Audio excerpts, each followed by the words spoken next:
اعظم ابو حنیفہ کا کمال ہے، صحابہ کے زمانے میں ضرورت نہیں تھی صحابہ کو. ایک تو وہ اتنی لاپرواہی کی نماز نہیں پڑھتے تھے جتنی ہم پڑھتے ہیں. اتحیات میں بیٹھے ہیں، سورۃ فاتحہ پڑھی جا رہی ہے. اتحیات میں بیٹھ کے بندے پوچھتے ہیں آگے، کہتے ہیں حضرت میں اتحیات میں سورۃ فاتحہ پڑھ رہا تھا، ساری پڑھ لیا، وہ تو رکوع کا وقت ہے تو یاد آیا کہ یہ تو اتحیات ہے. اتنی لاپرواہی کی پہلے تو وہ نمازیں نہیں پڑھتے. پھر اگر کسی کو غلطی ہو جاتی تو سامنے جناب رسالت امام صلی اللہ علیہ وسلم کا جلوہ والضحیٰ موجود تھا، وہ حضور سے پوچھ لیتے. جب وقت گزرنے لگا نا، تابعین کا زمانہ آیا تو پھر مسئلہ بنا. ایک تو تھوڑا تھوڑا مشکات نبوت سے لوگ دور ہوئے تو لاپرواہی بھی آنے لگی. اب لوگوں نے پوچھنا شروع کیا کہ سورۃ فاتحہ بھول جائے تو کیا کریں. رکوع میں بندہ چلا گیا تو رکوع تو کر لیا لیکن سبحان ربی العظیم نہیں یاد رہا تو کیا کرے. سجدے میں گیا سبحان ربی الاعلیٰ نہیں پڑھا تو کیا کرے. اب مسائل بنے، اب ضرورت ہوئی. امام اعظم نے اصول فقہ مرتب کی، ہمیں بتایا کہ نماز میں فرض کیا ہے، نماز میں واجب کیا ہے، نماز میں کیا شے ضروری ہے اور کیا شے ضروری نہیں ہے. وہ بھی انہوں نے حدیثیں سامنے رکھی کہ نبی پاک نے کس کس بات کی کتنی تاکید کی، کس کس بات کی زیادہ تاکید نہیں فرمائی. پھر انہوں نے مسئلہ بتایا کہ قیام کرنا فرض ہے، رکوع کرنا فرض ہے، لیکن رکوع میں سبحان ربی العظیم کہنا سنت ہے. اگر کسی کی رہ بھی جائے گی تو اس کی نماز ہو جائے گی.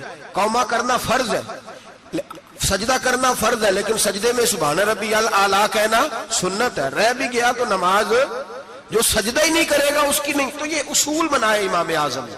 امام اعظم کون تھے؟ کپڑے کے ایک بہت بڑے تاجر تھے، ان کے بیٹے تھے، پورا نام تھا نعمان بن ثابت. امام اعظم ان کا لقب ہے، ابو حنیفہ ان کی کنیت ہے. لوگ جب اپنی مرضی کی باری آتی ہے تو حرم شریف کے حوالے دینے شروع کر دیتے ہیں. حرم شریف میں جو ہوتا ہے، حرم شریف میں نے کہا چلو وہی مان لو. مسجد نبی میں باب بلال سے داخل ہو جاؤ یا باب ہجرت سے داخل ہو جاؤ. مسجد نبی میں جب داخل ہوگے، اندر مسجد کے قدم رکھو گے دونوں دروازوں سے جا کے، تو جو کھلا سین ملے گا اس سین کے اوپر جو سامنے نظر ڈالو گے تو 4 اماموں کے نام لکھے ہوئے ہیں فقہ کے. جو سب سے پہلا نام لکھا ہے وہ امام اعظم ابو حنیفہ کا لکھا ہوا ہے. آج بھی مسجد نبی میں، آج بھی دوسرا امام شافعی کا، تیسرا حضرت امام مالک کا، چوتھا امام محمد بن حنبل کا. اور آج بھی فقہائے مکہ اور مدینہ جب فتویٰ دیتے ہیں تو امام محمد بن حنبل کے قول پہ فتویٰ دیتے ہیں. اور ہر جگہ وہ اعلان کرتے ہیں کہ ہم فقہ کے ماننے والے مقلد ہیں امام محمد بن حنبل کے. وہ اعلان کرتے ہیں، انہوں نے لکھ کے لگایا ہوا. ایک پوری دنیا کی لوگ تو کسی نہ کسی امام کی تقلید کریں اور ایک چھوٹی سی جماعت اٹھ کے کہے نہیں ہمیں ڈائریکٹ سمجھ آئی ہے. تو کیسے بھائی تمہیں سمجھ آ گئی؟ امام اعظم ابو حنیفہ کا نام نعمان بن ثابت تھا، کوفے میں پیدا ہوئے تھے، صحابہ کے شاگرد تھے. 80 ہجری میں پیدا ہوئے، 150 ہجری میں آپ کا وصال ہوا. باپ تاجر تھے. آپ فرماتے ہیں میں سیانا ہوا تو تجارت میں لگ گیا. ریشمی کپڑے کا کاروبار تھا، بہت بڑا گھرانہ مالدار تھا ہمارا.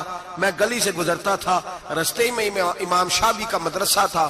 میں بچوں کو پڑھتے دیکھتا تو مجھے شوق ہوتا. اکثر میں وہاں 2-4 منٹ 10 منٹ قیام کرتا. ایک دن امام شافعی نے بلایا اور بلا کے فرمایا بیٹے کیا کرتے ہو؟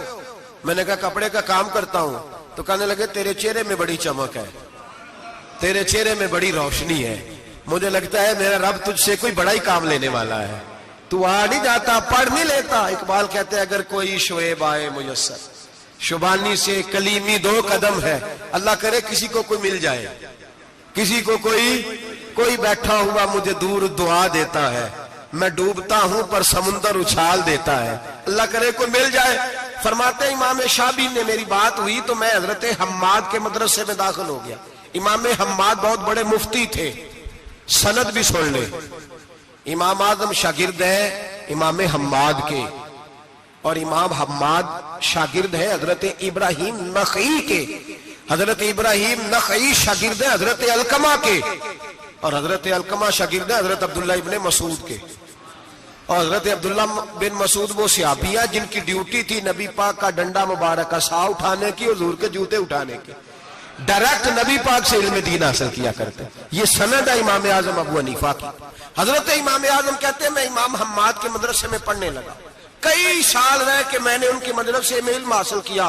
جب میں فارغ ہوا تو میں نے کہا استاد جی میں کہاں مدرسہ بناؤں، میں کس مسجد میں بیٹھوں، میں کہاں جاؤں؟ کہتے ہیں میرے استاد اپنی کرسی سے اٹھے اور میرا بازو پکڑ کے اپنی جگہ پہ بٹھایا. کہنے لگے میں نے تجھے پڑھایا ہے لیکن رب نے تجھے بڑا ہی عطا کیا ہے, اب تو کہیں اور نہیں جائے گا, میری مسلک پر بیٹھ کر لوگوں کو پڑھایا کرے گا. امام اعظم ابو حنیفہ نے فقہ اور اصول کا علم وہاں سے حاصل کیا.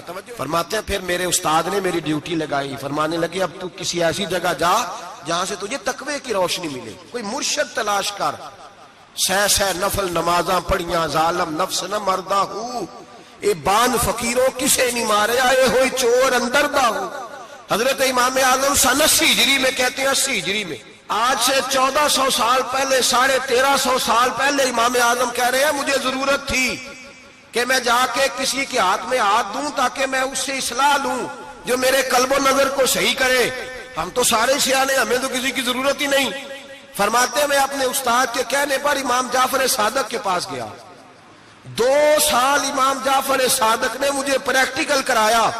جو علم میں نے امام حماد سے سیکھا تھا اس پر عمل کرنے کا طریقہ مجھے امام جعفر صادق نے سکھایا ہے. 2 سال. اور امام اعظم فرمایا کرتے تھے اگر وہ 2 سال نہ ہوتے تو میں ہلاک ہو جاتا, وہ 2 سال نہ ہوتے تو میں, فرماتے ان سے میں نے پڑھنا پڑھانا سیکھا. اور امام جعفر صادق رات کو مجھے ساتھ کھڑا کرتے اور ساری رات نفل پڑھاتے, وہ میری تربیت کرتے. وہ علم تو میرے اندر تھا لیکن عاجزی, تقوی, پرہیزگاری, عبادت, قرآن سے پیار, یہ مجھے امام جعفر صادق نے سکھایا. امام اعظم ابو حنیفہ بہت بڑے فقیہ بنے, پھر مدرسہ بنایا, پھر خانقاہ بنائی, پھر امام صاحب رحمت اللہ علیہ نے ساری زندگی رسول اللہ صلی اللہ علیہ وسلم کے دین کا پیغام دیا. ایسا بھی وقت آتا ایک آیت شروع کرتے تو ساری رات وہ آیت ہی پڑھتے رہتے, ساری رات علم پڑھایا, لوگوں سے پیار کیا, خلوص بانٹا. بہت بڑے مالدار تھے. ایک بہت بڑا نام ہے امام ابو مالک کا,